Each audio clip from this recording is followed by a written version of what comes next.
Madame l'ambassadrice d'Ukraine, la question des Marocains établis en Ukraine, particulièrement est-ce que ce sont à quel chiffre peut-on évaluer le nombre d'étudiants en Ukraine?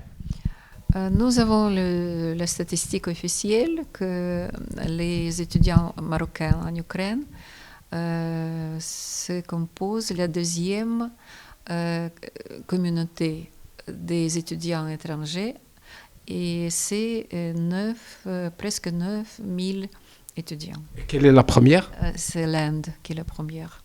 Et c'est beaucoup plus grand, c'est presque 100 000 des étudiants indiens. Très bien. Quelle l'assistance que vous accordez à ces étudiants pour qu'ils puissent être dans des pays limitrophes en sécurité? C'est surtout les efforts de l'ambassade du Maroc en Ukraine qui aident les étudiants de passer en sécurité jusqu'à frontière avec les pays limitrophes pour être transportés à ces pays, la Pologne, la Slovaquie, la Hongrie, Roumanie.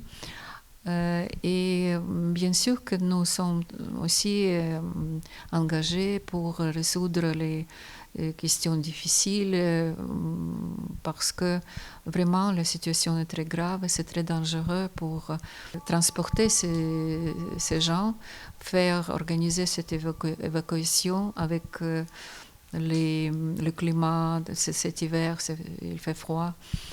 Et puis il y a les bombardements partout. Il faut aller très loin, à partir de Kharkiv par exemple, à partir de Kiev et les autres grandes villes où les étudiants font ces études. Très bien. Quel type d'études ils font? Les étudiants marocains préfèrent pharmacologie, médecine, archéologie, l'ingénieur, les dentistes. Oui. Très bien. Donc, avec la guerre, il se pose un problème pour ces étudiants, c'est-à-dire comment vont-ils pouvoir continuer leurs études? Est-ce qu'ils doivent attendre jusqu'à la fin de la guerre et revenir en Ukraine, ou est-ce qu'il y a des efforts pour leur permettre de prolonger ou de continuer leurs études ici au Maroc? Par exemple, je pense aux médecins. Est-ce qu'ils peuvent rentrer dans les facultés de médecine du Maroc?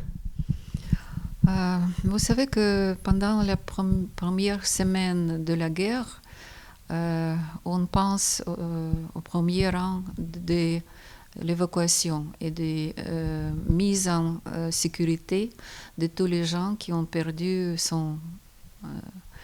sa maison.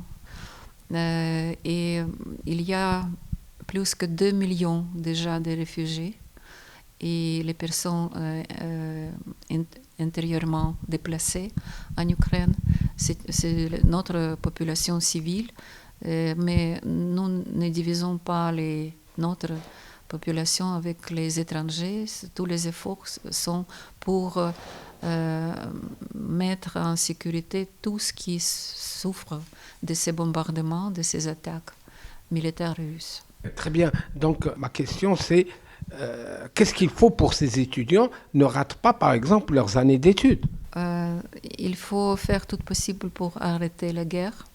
Et après, l'Ukraine va être heureuse pour recommencer les études des étudiants marocains dans les universités ukrainiennes. Donc, est-ce que vous allez servir d'intermédiaire entre les ministères au Maroc et les vôtres pour que ce dossier soit pris en compte? Bien sûr, nous sommes responsables pour le développement des relations dans toutes les sphères et c'est une sphère de l'enseignement qui est très importante pour tous les deux pays et nous allons faire tout possible pour assister, pour développer ces relations et continuer faire la continuation des études possibles pour les étudiants. Les relations du Maroc avec l'Ukraine, dites-nous un peu le niveau de ces relations, de cette coopération. La coopération entre l'Ukraine et le Maroc est très importante pour nous, pour l'Ukraine. Le Maroc est un pays qui est un partenaire sérieux qui occupe une place importante en Afrique et dans le monde entier. Du point de vue économique, du point de vue sécuritaire. Et nos relations économiques sont aussi très importantes. Le Maroc est le 5e pays de l'Afrique avec qui l'Ukraine se développe les relations les plus larges économiques. Très bien. Si on parle un peu de chiffres, le Maroc, il achète quoi? Et l'Ukraine, qu'est-ce qu'elle vend au Maroc? Le Maroc achète les céréales plutôt. En Ukraine, c'est 54% de l'exportation ukrainienne au Maroc se compose de céréales. Et aussi les produits d'alimentation, de beurre, de l'huile, de tournesol, et certains métaux ferreux, certains équipements électroniques et beaucoup d'autres choses.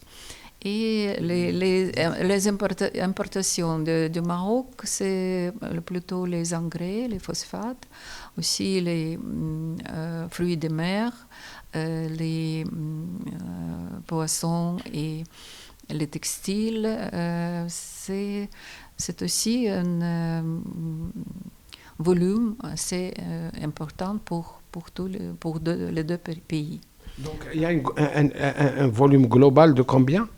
Le volume global constitue 520 millions de dollars. Dont pour le Maroc combien? Dont l'exportation se compose, l'exportation c'est 402 millions de dollars et de l'Ukraine, et l'importation c'est de l'Ukraine c'est 119 millions de dollars. Dites-nous, quelle est la situation prévalente actuellement? La situation est très grave en Ukraine. La guerre continue déjà une semaine, à partir du 24 février. Et chaque jour et chaque nuit, plusieurs villes ukrainiennes sont bombardées par les forces russes. Et il y a déjà plus que 2000 victimes ukrainiennes, beaucoup de civils.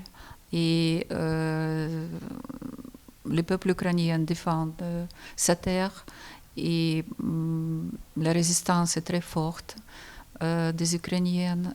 Et il y a parmi les ennemis, il y a plus que 9000 morts.